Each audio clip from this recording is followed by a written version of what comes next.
So here's kind of the big picture of what we're going to spend multiple chapters throughout the rest of the semester building. Kind of what I call a four-market model to the economy. And we're going to have kind of a supply-demand framework for multiple topics. So each one kind of starts like this, where we've got our traditional horizontal and vertical axis. And the first one we're going to start off with today is the labor market.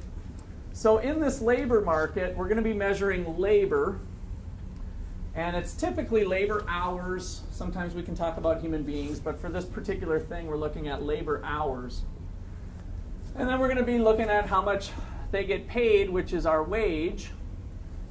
And then there's going to be a demand for labor, LD, labor demand, and labor supply.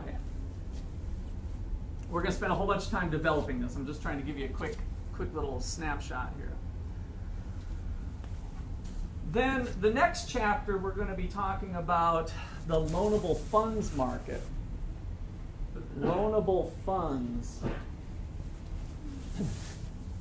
And in this market here, I like to call it the capital market. It's the exchange of capital is what it's really reflecting.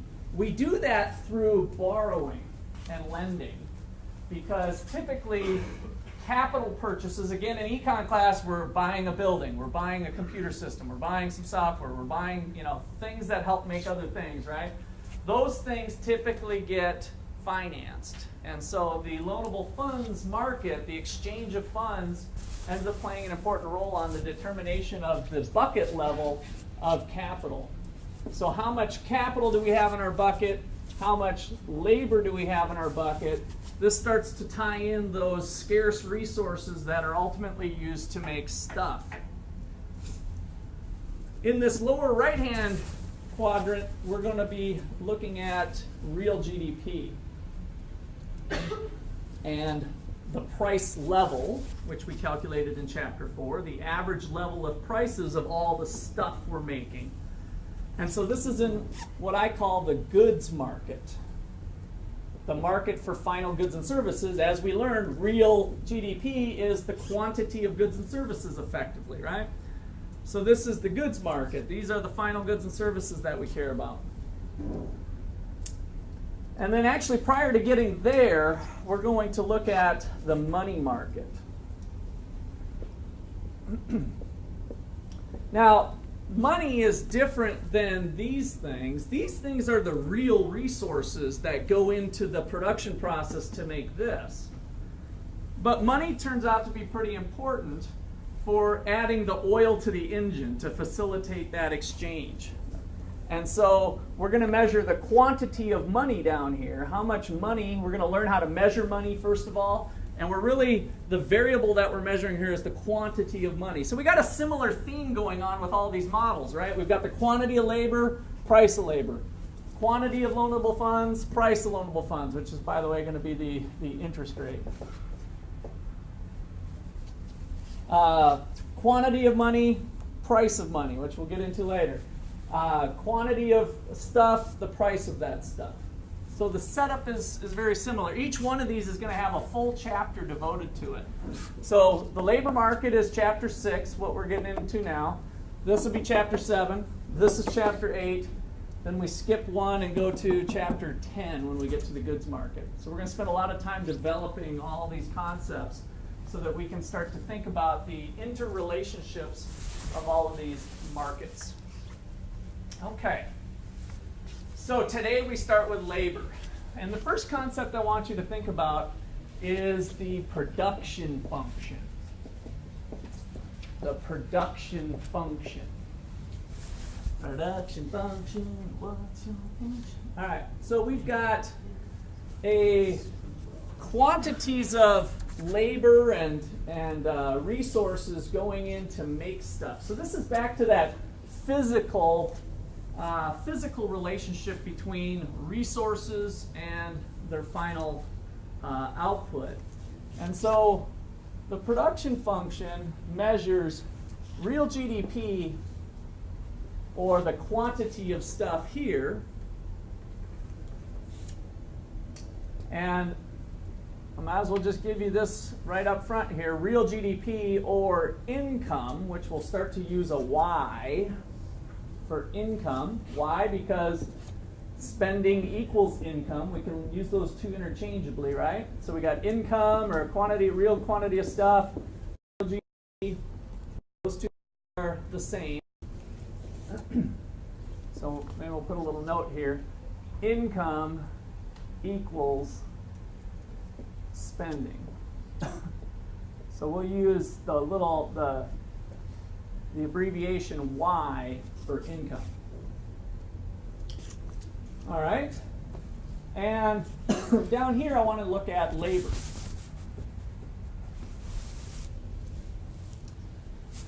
Now, as we think about this relationship between the two, are the two variables positively related or negatively related? Positive, right? More labor allows me to make more stuff. More resources, more stuff. Those two things go. You take away half the labor force because of a natural disaster, and you can't make as much stuff, right? So those two things are positively related to each other. And what does that function look like? Let me give you a couple options here. Let's say it looks like A, B, or C. Those are all three describing a positive relationship between labor and real GDP. Which one do you think it most likely represents? Which one is the real world? C. Why do you say that?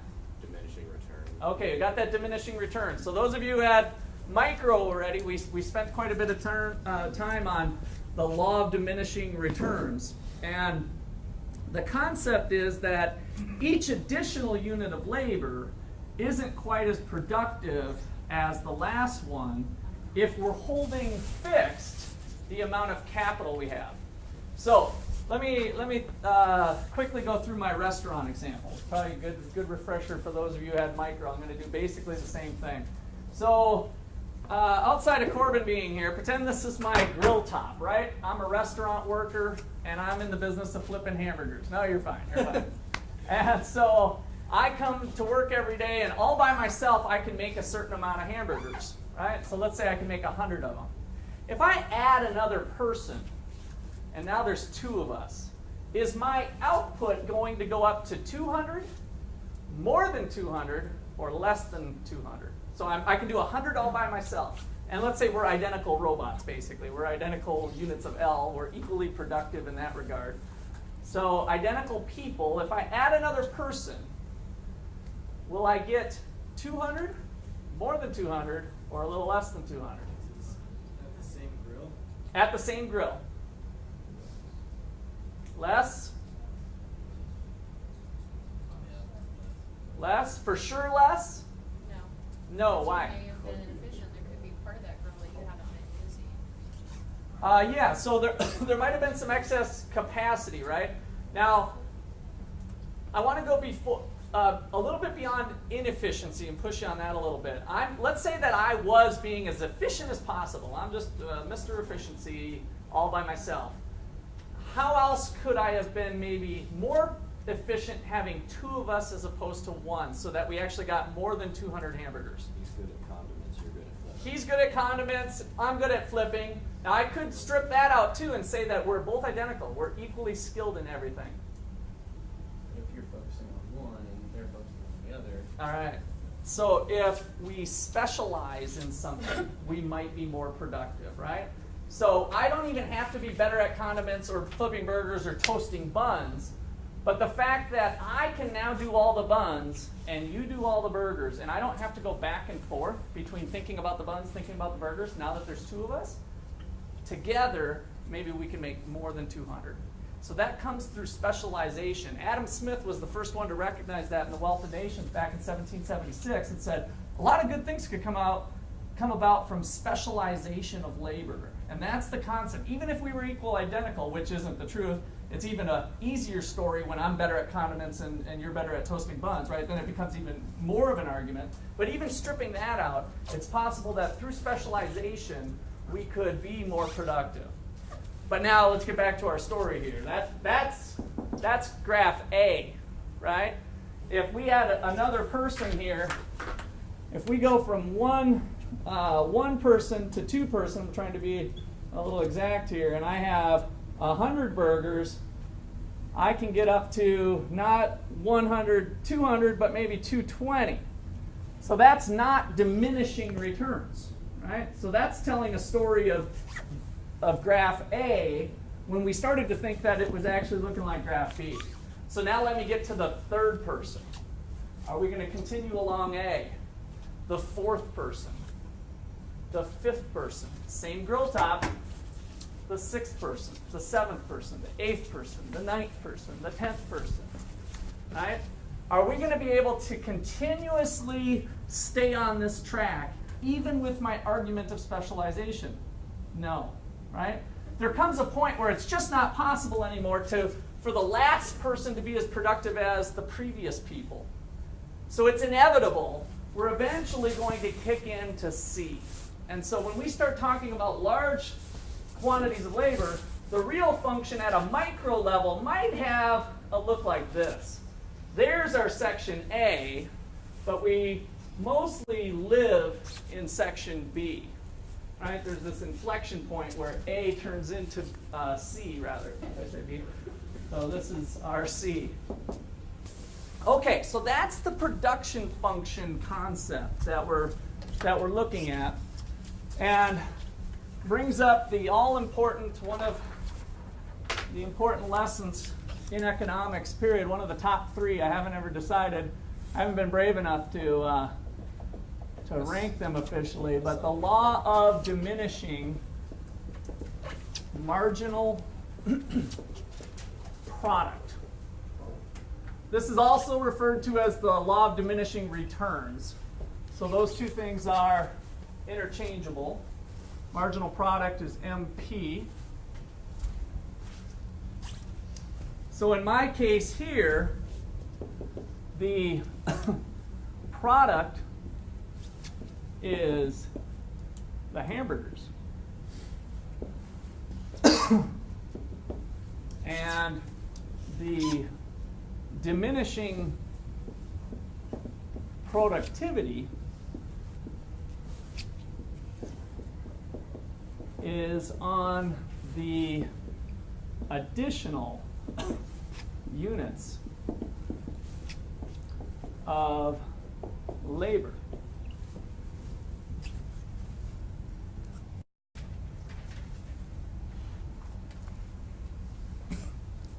And underline the word additional. Whenever you see this word marginal, you can pretty much use it interchangeably with additional.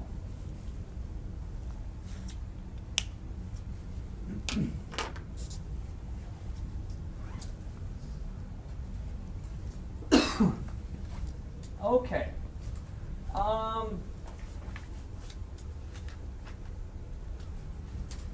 So this gives rise to thinking about the demand for labor. What are businesses willing to pay for people to come work for them? As we add more and more people to the picture, due to no problem of their own, although there could be problems of their own as we know in the real world, but potentially those identical people, due to no problem of their own, productivity falls for each additional person hired. And therefore, if the restaurant's not kicking out more hamburgers from extra people, they can't pay them as much of a wage. So all of this translates into the downward sloping labor demand curve. And so that ends up being the first piece of the puzzle. Maybe let's see, Marshawn, you're right in there. Should probably just have you move. Well, you're comfortable in your corner, aren't you? All right, so the law of diminishing marginal product is the concept that assures us the demand for labor is going to be downward sloping. All right, so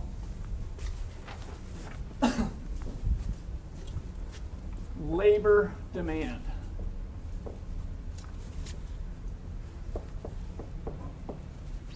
Labor demand shows the quantity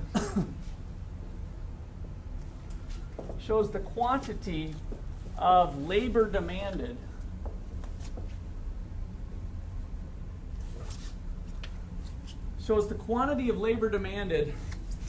at various real wages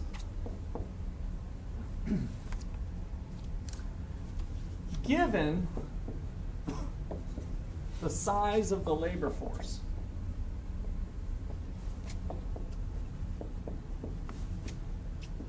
Given the size of the labor force.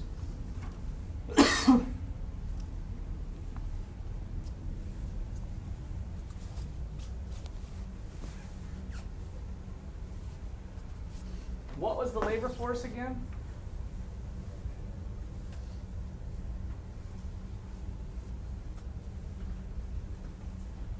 What? People willing to work. The amount of people willing to work, right? So they're not necessarily working, right? But they're willing to work. So the amount of people, if we take the number of people unemployed, the labor force was equal to the amount of people unemployed plus the employed. So you're willing to work in either case. You're willing to work and you don't have a job. You're willing to work and you do have a job. That represents the entire people, the amount of people willing to work, which has been an issue with this recovery. The government comes out with a statistic that unemployment's going down, but if we look at the unemployment rate being equal to the number unemployed divided by the labor force, how can this variable go down? Well, more people working works. Like if the upstairs goes down, we know that part, we get that. But how else can this variable, the unemployment rate, go down? The labor force can go down. So if all the people say, screw this economy, man, I'm out of here, I'd rather just sit on the couch, right? If they're kind of frustrated at work, the unemployment rate can fall. So economists take a look at how the labor force is changing as well as the number of people that are unemployed. Because we can have still the same number of people. Another way of stating that is we can still have the exact same 15,000 people looking for a job, but if a bunch of people say screw it and they're out, the unemployment rate improves. And that's not necessarily a good thing that they gave up, right? And they feel things are hopeless. Okay. So, the real wage. Let's start to map this thing out then. We've got labor hours, and we've got this thing called the real wage, which I'm going to put a little W on this, a little W. I kind of like to put a little curly Q's on it. You guys can do what you want to make your W look little rather than big. And the labor demand curve is downward sloping. Remember that the demand for labor comes from businesses for the most part, or they're the primary buyer of labor, right? So the demand curve is businesses. They go to the resource market and purchase labor hours. Because of the law of diminishing marginal product, if they want to hire more and more people, the wage would have to go down. So their willingness to pay for labor goes down due to the law of diminishing marginal product. Not because maybe they wouldn't like to pay them more wage, but that's just the way, that's the economics behind it, of the production process. Okay, let me pause there for a second. Any questions so far?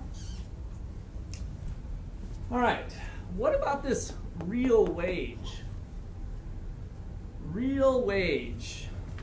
What was so real about real GDP? The quantity. It represented quantities. So when you see that real word, it reflects that concept. So what is the real wage, do you think?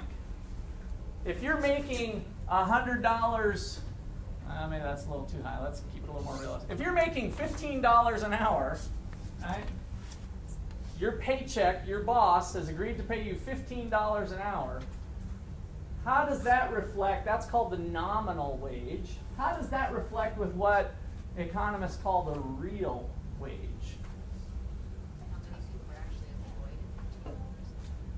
employed? No, it's not so much on the number of people employed at 15. We can think at the individual level. Like, what does that mean to you? Yeah. Is it after all the taxes have been taken? No, we can ignore the taxes too. So we can talk about an after tax or before tax, but that's a good one. What else? Yeah. Would it be based off a base year? Or? Okay, it does bring in the base year. So when we bring the base year into the picture, what are we bringing into the picture? Like What did we use that base year thing for? Prices, right? Yes, at a point in time, it froze prices at a point in time, ultimately allowed us to measure inflation, the rate of change of prices. So if you're making $15 an hour this year, and next year, because times are tough, we couldn't give you a raise this year, you're making 15, but yet all the stuff at Walmart went up by 3%. How's your well-being? How's your welfare? How's your purchasing power of your $15? Your boss is still paying you 15, but you can't buy as much stuff at the store. You can't buy as much Q at the store, right? It's the purchasing power of your wage is what the real wage is measuring. So the real wage takes into account purchasing power. It takes into account inflation. All right, so from a formula standpoint, I guess I'll write this right here. The real wage, little w, is equal to the nominal wage, big W, deflated by the price level. So there's, you got to get your equation goggles on here. And big W is the nominal wage. This is the wage that you and your boss have contracted for, whatever they're paying. PL, as always, is the price level, which is our index number. The price level. The index number, the CPI, for example. Doesn't have to be the CPI, but it's some sort of index number. It could be the GDP deflator. And then little w over here, of course, is the real wage. So let's go through that example.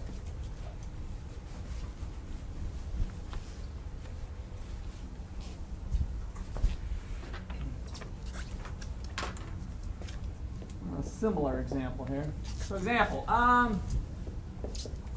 suppose your nominal wage is $15 an hour, and the price of a Mickey D's McDonald's hamburger is $1 in 2013. And by the way, this was your nominal wage in 2013. Let's put a little superscript 13 up there. So your nominal wage in 2013 is 15 bucks, and the price of a McDonald's hamburger is in 2013 is $1. What are you getting paid in terms of hamburgers? 15 hamburgers. 15 hamburgers. You work an hour, you get 15 hamburgers, right? So if inflation is 3%, what is your real wage in 2014 if your nominal wage stayed the same? So now if you've got a calculator handy, why don't you pull it out? I don't have this worked up ahead of time. I'm just making this stuff up as I go. Well, this is just in terms of hamburger, yes. Yes. All right. Yep, that's all we got on the board here.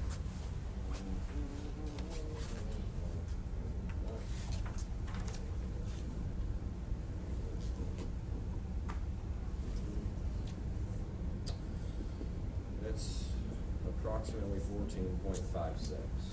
14.56. Did other people get that? Just as a double check? All right, so the real wage in 2013 was $15 divided by 1.00, giving us a 15 hamburger paycheck. The real wage in 2014, assuming that our nominal wage, and by the way, what did you divide by to get that number? 1.03. Now, that wasn't immediately obvious here, right? I talked about inflation, so we were assuming that hamburgers went up by the 3%, just like the average level of goods, so I just wanted to point that out. So now we've got $15, the same wage, divided by 1.03, and you can see from the work you guys did in chapter 4 and 5 that this is suspiciously similar to the price level, right? If the price level is 100 in the base year, and next year it's 103, this is how the real wage works, the same way. What did you get, 14.56? Yeah. 14.56 hamburgers. My real wage has gone down. How much of a pay raise did you need to keep your purchasing power constant? 3%. What is that? How much of a pay raise did you need? 45 cents. 45 cents. So let's put that as an extra note here. You needed 45 cents more to keep purchasing power of your wage constant. To keep purchasing power of your nominal wage constant. You needed that extra 3%, the 45 cents. So your paycheck should have been next year $15.45 to keep yourself with the same level of well-being. All right, so that's an important takeaway with the labor market. Let me pause there for a sec. Any questions?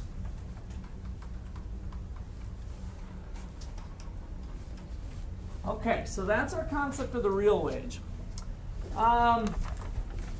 Next thing we need to add in is the supply of labor. Where does the supply of labor come from? Businesses? Households, good. So the households in the economy, if we think back to our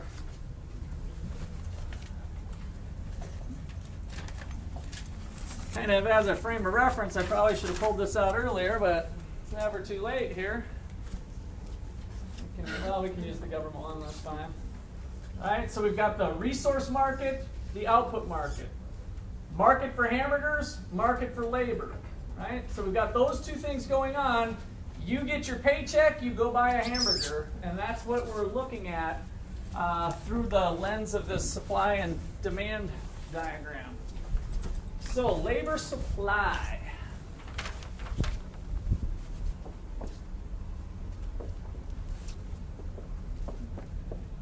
Whoops, that's a 5. I get an S. Labor supply. Okay, labor supply shows the quantity of labor supplied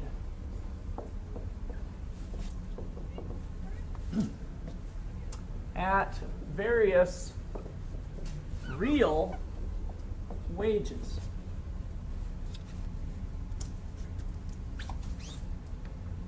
Given, I see a correction we're going to have to make. Bear with me. I looked at the wrong line. I was just so excited. I was just reading and copying. Given the size of the labor force.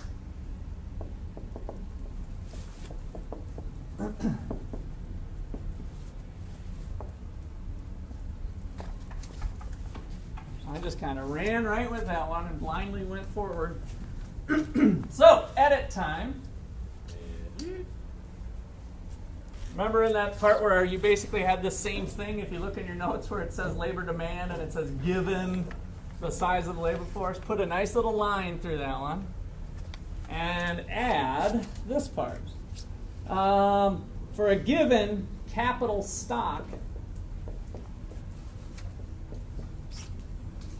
the capital stock is the machines that labor uses to make the stuff. The grill top, right? We're back to our business. So given the capital stock and technology.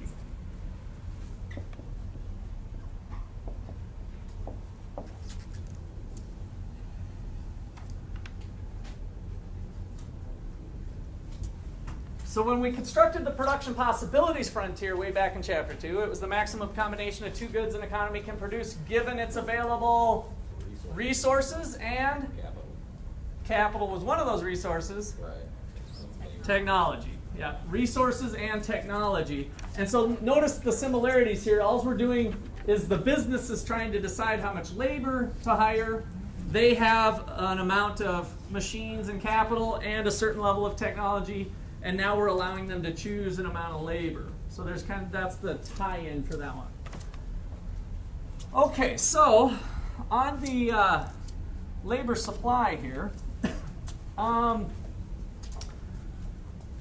as the real wage goes up, does that make sense? Does labor supply go up or down? So it shows the quantity of labor supplied at various real wages. So what's the connection? Positively related or negatively related? Positive, right? So as the real wage climbs, if employers need to get you out into the labor force, there's a price tag that will probably get you out there eventually. For some people, it might be $200 an hour. For some people, it might be $5 an hour. For some people, it might be $40 an hour. But there's a price, on average, that gets more and more people into the labor market and into a job. And so the labor supply curve is upward sloping.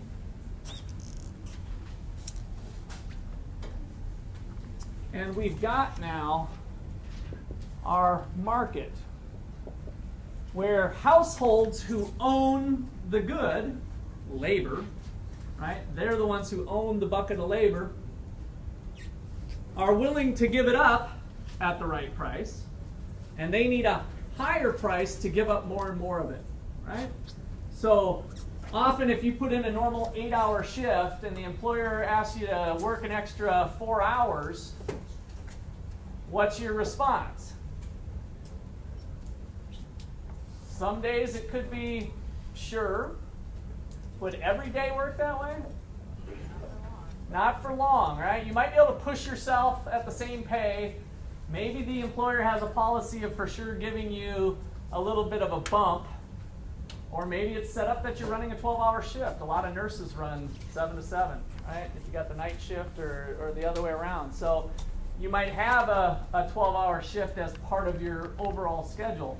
But the point is, if you're putting in 40 hours a week, if you're expected to put in 70 hours a week, you probably need to be induced with higher and higher pay because your opportunity cost goes up as the number of hours you work increases, because there's only 24 hours in a day.